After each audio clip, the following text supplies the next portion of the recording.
পাকিস্তানকে সমর্থন মানেই জঙ্গিদের সমর্থন। বিদেশের মাটিতে সুর চড়ালেন অভিষেক বন্দ্যোপাধ্যায়। জাপানের পর দক্ষিণ কোরিয়াতেও পাকিস্তানকে অল আউট অ্যাটাকে তৃণমূল সাংসদ। সিওলে দাঁড়িয়ে তিনি বললেন, জঙ্গিদের শেষকৃত্যে পাক সেনার উপস্থিতি সন্ত্রাসে মদতের প্রমাণ। Pakistan has been harboring, shielding and sheltering terrorists in their own land. Any support to Pakistan is a support to terror organization.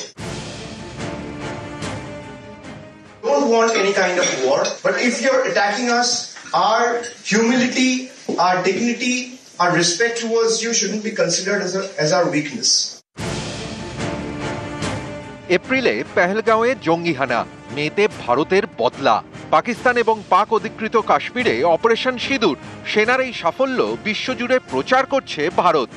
দক্ষিণ কোরিয়া থেকে পাকিস্তানের বিরুদ্ধে সুর চড়ান সর্বদলীয় প্রতিনিধি দলের সদস্য Abhishek Bandyopadhyay. Any support to Pakistan is a support to terror organization.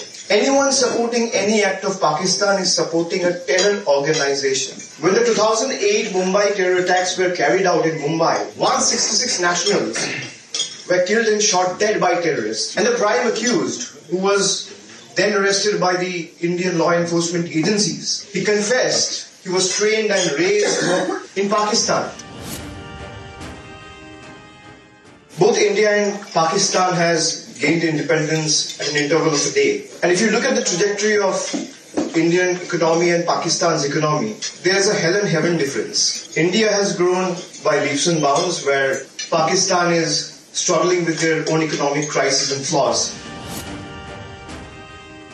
Pakistan has been harboring terrorism, harboring terrorists from 9/11 to 26/11 in Mumbai, to Pahalgam, to Pathankot, to Uri, repeatedly one after one terror attacks. Osama bin Laden was found in a place called Abbottabad, which is again in Pakistan. When the airstrikes were carried out, those airstrikes ended up killing 100 odd terrorists, where Pakistan's high-ranking military generals are attending the funeral of the terrorists. You know, breeding a snake back in your backyard and expecting that snake to only bite your neighbor is the last mistake we should do, or last thing we should think of. Because once the snake is unleashed, it will end up biting whoever it can. A snake remains a snake. If you're breeding a monster to become a monster, the day the monster is unleashed, it will pounce on and attack on everyone. So we need to be very careful and mindful. When the terror attack was carried out this year, on the 22nd of April, we actually expected Pakistan to do justice and bring the perpetrators to book. We waited patiently for a week, 10 days, 14 days. Then India eventually carried out the airstrikes. On the 7th of May, the airstrikes were so precise.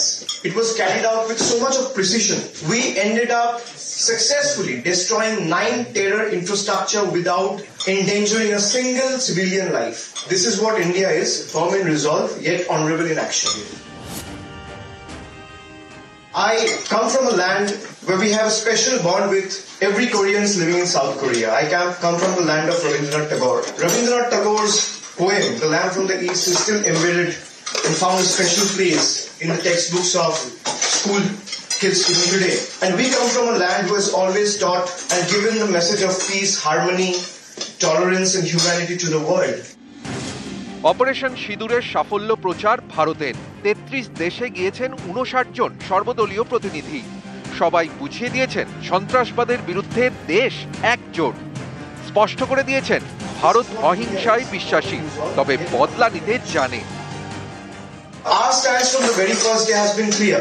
You fire, we fire. You stop, we stop. You can't be expecting one-sided action, and you can't be expecting any reaction. As Newton's third law says, every action has an equal and opposite reaction.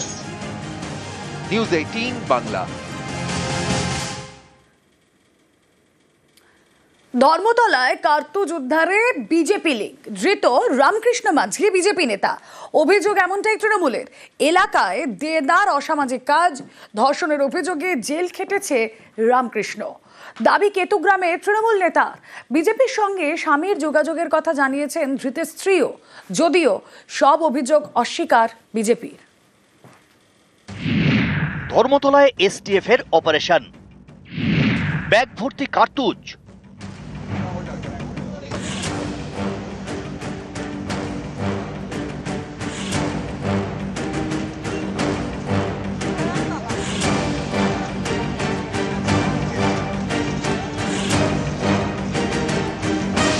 ও আছে এখানকার বিজেপির যুব মোর্চার কার্যকরী সভাপতি।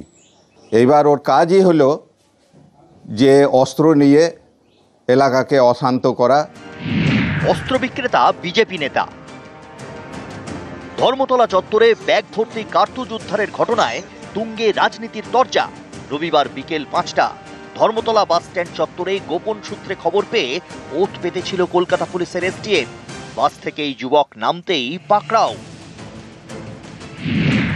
তল্লাশি চালিয়ে যুবকের ব্যাগ থেকে উদ্ধার 120টি কার্তুজ।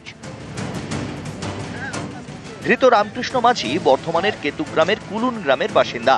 পুলিশের প্রাথমিক অনুমান, হলদিয়া থেকে কার্তুজ নিয়ে আসছিল রামকৃষ্ণ। মেচেদা থেকে কলকাতাগামী বাসে উঠেছিল সে। কলকাতায় রামকৃষ্ণ মাঝির গ্রেপ্তারির খবর প্রকাশ্যে আসতেই বিস্ফোরক অভিযোগ তৃণমূলের। অস্ত্র কারবারের সঙ্গে যুক্ত রামকৃষ্ণ। অস্ত্র নিয়ে এলাকায় অশান্তি ছড়ানোর অভিযোগ। গাড়িতে করে গাঁজা পাচারের অভিযোগ। ধর্ষণের অভিযোগে জেলও খেটেছেন অভিযুক্ত।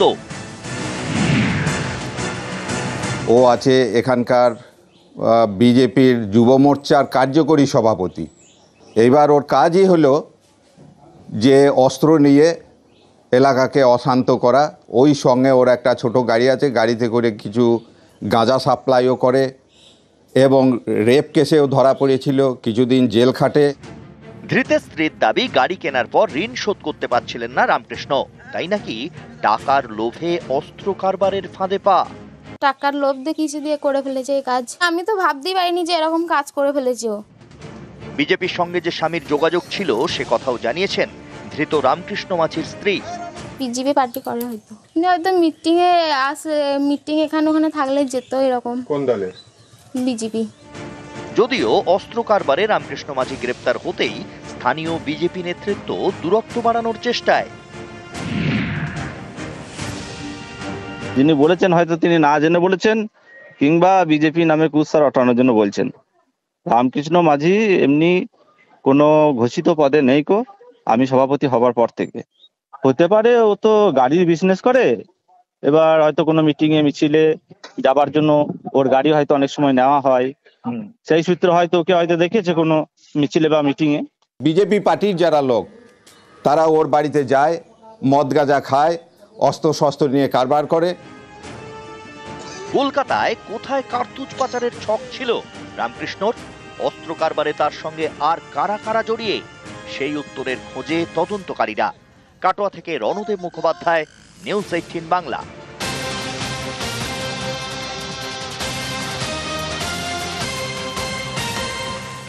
জমি বিবাদ ঘিরে দুই পরিবারের সংঘর্ষ, এক ব্যক্তিকে পিটিয়ে খুনের অভিযোগ। উত্তর দিনাজপুরের গোয়ালপুকুরের ঘটনা, বাঁশলাঠি নিয়ে এক দল আরেক দলের উপর চড়াও। ঘটনার তদন্তে গোয়ালপুকুর থানার পুলিশ, হামলায় এখনো কেউ গ্রেফতার হয়নি।